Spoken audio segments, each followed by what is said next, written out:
مقدمة. وتناقش الرسالة التالية بعض فوائد وحكم الاختبارات والتجارب التي يواجهها الناس خلال حياتهم من أجل اتخاذ جانب مهم من جوانب الأخلاق الحميدة وهو الصبر. وجاء في الحديث الموجود في جامع الترمذي برقم 2003 أن النبي محمد صلى الله عليه وسلم أوصى بأن أثقل شيء في الميزان يوم القيامة حسن الخلق، وهي من صفات النبي الكريم محمد صلى الله عليه وسلم التي أثنى عليها الله تعالى في سورة القلم الآية 4 من سورة القلم: وإنك لعلى خلق عظيم. ولذلك فمن واجب جميع المسلمين أن يتعلموا ويعملوا بتعاليم القرآن الكريم وسنة النبي الكريم محمد صلى الله عليه وسلم من أجل تحقيق الشخصية النبيلة.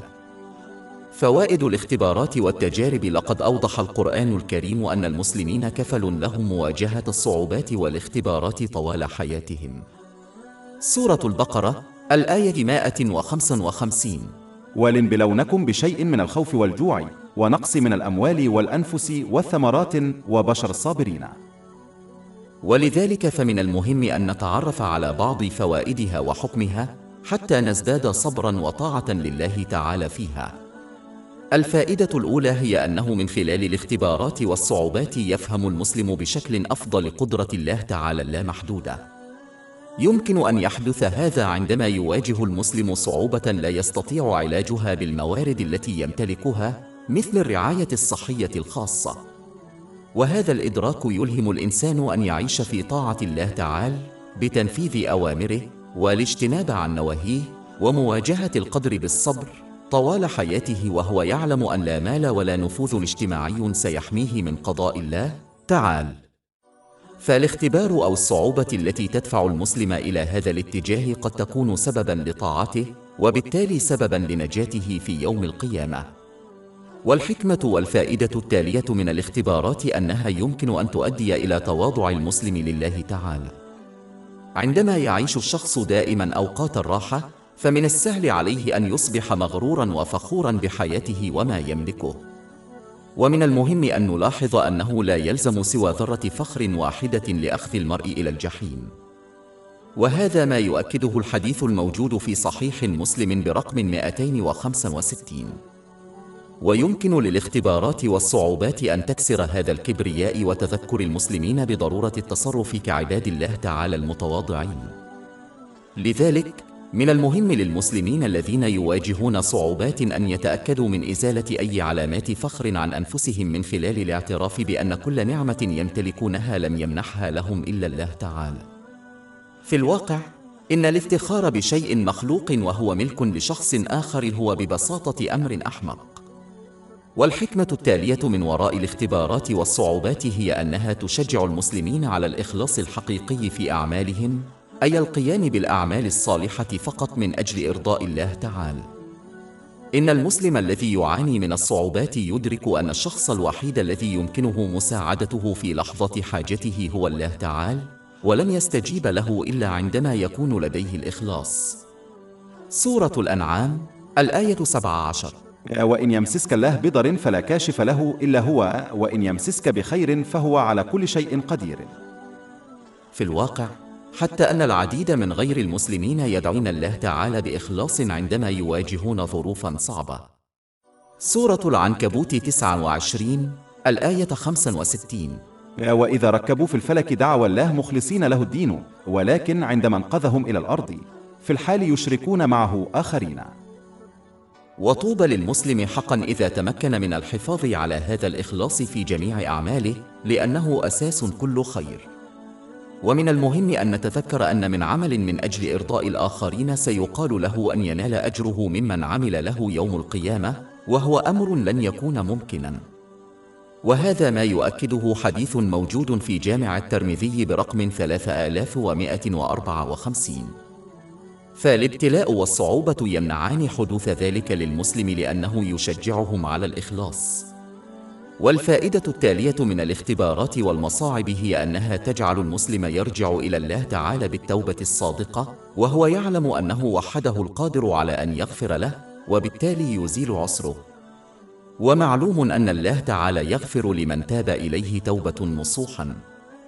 ومن شروط التوبة النصوح الندم والاستغفار لله تعالى، ومن ظلم، والوعد بعدم العودة إلى الذنب، وتعويض ما انتهك من الحقوق في حق الله تعالى والناس.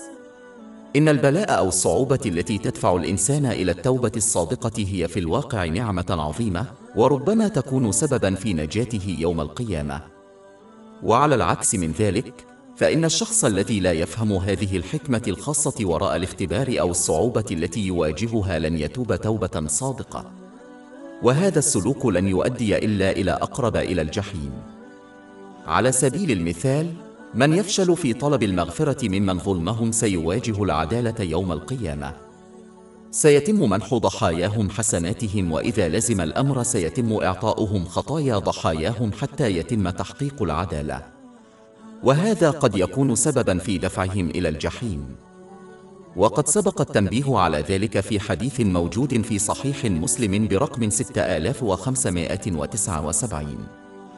والحكمة التالية من وراء الاختبارات والصعوبات هي إلهام المسلمين لأداء عبادة مهمة، وهي الدعاء إلى الله تعالى. وقد جاء ذلك في حديث موجود في جامع الترمذي برقم 3371. والدعاء من أشد علامات التواضع والاعتراف بربوبية الله تعالى. ومن اهتدى إلى هذا العمل الصالح فقد اهتدى إلى حصول البركة في الدنيا والآخرة. وفي الواقع، فإن الحديث الموجود في صحيح مسلم برقم 6936 يضمن أن كل دعاء يتم أداؤه بشكل صحيح يقبله الله تعالى بشكل أو بآخر. ولسوء الحظ، عندما يعيش المرء أوقات الرخاء فقط، فإنه غالباً ما يهمل هذا العمل الصالح. فالحكمة المحتملة للابتلاء أو الصعوبة هي دفع المسلم إلى هذا العمل العظيم. والحكمة التالية من وراء الاختبارات والصعوبات هي أنها توفر للمسلم فرصة للصبر، وهذه صفة محبوبة صرح بها حديث موجود في جامع الترمذي برقم 2011. والحلم هو الإخلاص في طاعة الله تعالى في اليسر والعسر بتنفيذ أوامر الله تعالى والامتناع من نواهيه، ومواجهة القدر بالصبر. والحلم يمنع من عبادة الله تعالى على حد الرضا به في الرخاء، والابتعاد عن طاعته في الشدة. يعد منع هذا الموقف أمراً في غاية الأهمية، لأن هذا الشخص سيخسر في النهاية في كلا العالمين. سورة الحج، الآية 11.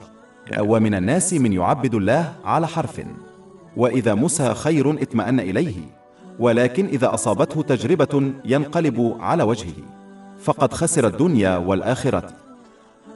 وبدون الاختبارات والتجارب قد يفشل المسلم في تبني الصبر الحقيقي وإظهاره، وبالتالي يحرم من الحصول على الكثير من الأجر من خلاله. والحكمة التالية من الاختبارات والمصاعب في الحالات التي ظلم فيها أحد الآخر هي الحصول على الأجر ومغفرة الله تعالى بالعفو عن الظالم. سورة النور، الآية 22. وليعفوا وليصفحوا ألا تحبون أن يغفر الله لكم؟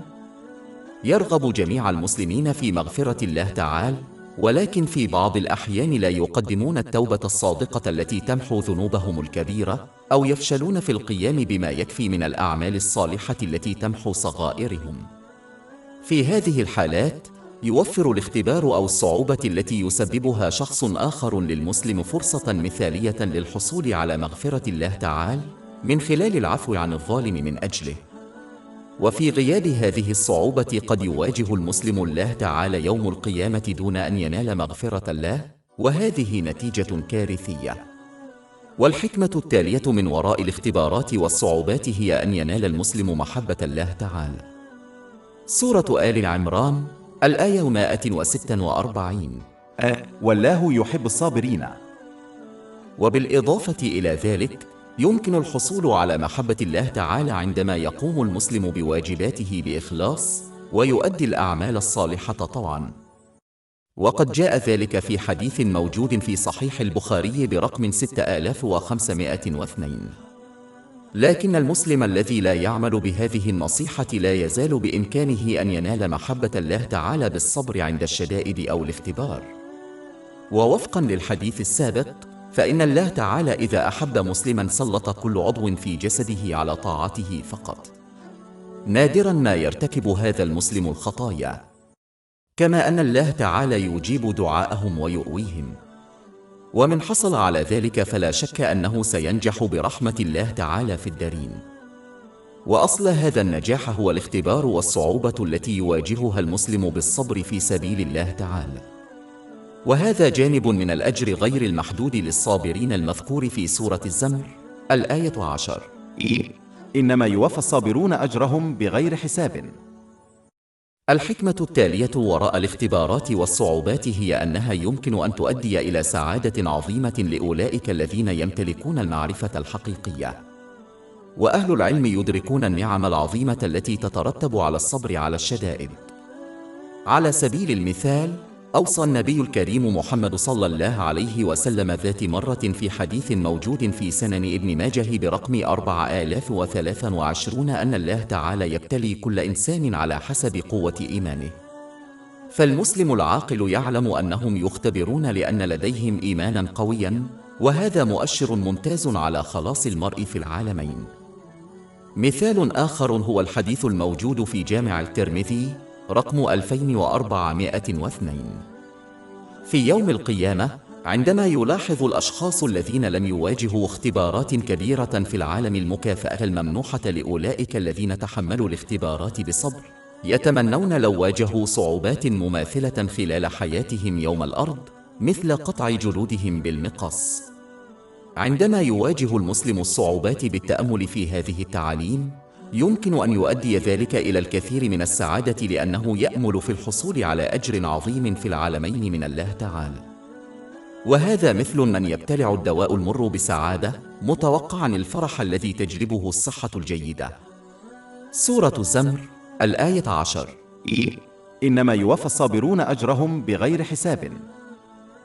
والحكمة التالية من الاختبارات والصعوبات هي أنها يمكن أن تؤدي إلى الشكر الحقيقي لله تعالى، وذلك عندما يعترف الإنسان في داخله بأن كل نعمة حصل عليها لم يمنحها له إلا الله تعالى، ويظهرون الشكر باللسان بحمد الله تعالى على هذه النعم. والأهم من ذلك أنهم يظهرون الامتنان الحقيقي باستخدام كل نعمة وفقا لتعاليم الإسلام، وهذا بدوره يؤدي إلى زيادة النعم. سورة إبراهيم الآية 7. لئن شكرتم لأزيدنكم. عندما يفقد الشخص نعمة بشكل مؤقت أو حتى دائم، مثل صحته الجيدة، فمن المرجح أن يقدر قيمتها، وبالتالي يستخدم النعمة وغيرها من النعم بشكل صحيح، وهو الامتنان الحقيقي. وهذا التقدير للنعم في بعض الأحيان لا يتم دون أن يواجه الإنسان الصعوبات والاختبارات أولاً. الحكمة التالية من الاختبارات والصعوبات هي أنها وسيلة لمغفرة الذنوب. في الحالات التي يفشل فيها المرء في التوبة الصادقة أو يفشل في أداء ما يكفي من الأعمال الصالحة لمحو ذنوبه الصغيرة، فإن الاختبارات والصعوبات هي وسيلة للتطهير. وقد تأكد ذلك في أحاديث كثيرة، منها الحديث الموجود في صحيح البخاري برقم 5640، والذي يقول إن كل مصيبة أو شدة يواجهها المسلم بالصبر تمحو خطاياه ولو كانت صغيرة مثل الشوكة يشاكها. بالإضافة إلى ذلك، فإن الحقيقة المرة هي أنه في حالة مواجهة عواقب خطاياهم، فإنهم يفضلون مواجهتها في هذا العالم بدلاً من مواجهتها في العالم الآخر. إن مصاعب الدنيا لا تقارن بمصاعب الآخرة، ولذلك ينبغي للمسلم أولاً أن يتجنب جميع أنواع الذنوب، وإذا وقعت عليه أن يتوب منها توبة نصوحاً. وإذا واجهوا صعوبات فعليهم أن يظلوا صبورين، ويقبلوا أن ذلك قد يكون وسيلة لتطهير ذنوبهم، وهو أفضل بكثير من التطهير من الذنوب بنار جهنم في الآخرة. الحكمة التالية وراء الاختبارات والصعوبات هي أنها يمكن أن تلهم المسلمين للتعاطف مع الآخرين الذين يواجهون الصعوبات أيضاً، وهذا يمكن أن يشجعهم على مساعدة الآخرين وفقاً لإمكانياتهم.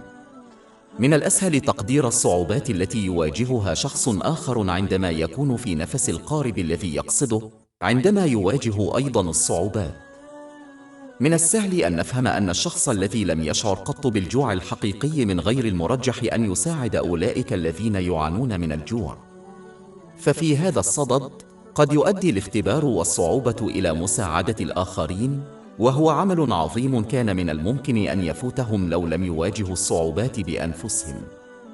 ويرتبط هذا بالحكمة التالية من وراء الصعوبات والاختبارات، وهي فرصة للمسلمين الذين لا يواجهون صعوبات لمساعدة من يواجهون صعوبات.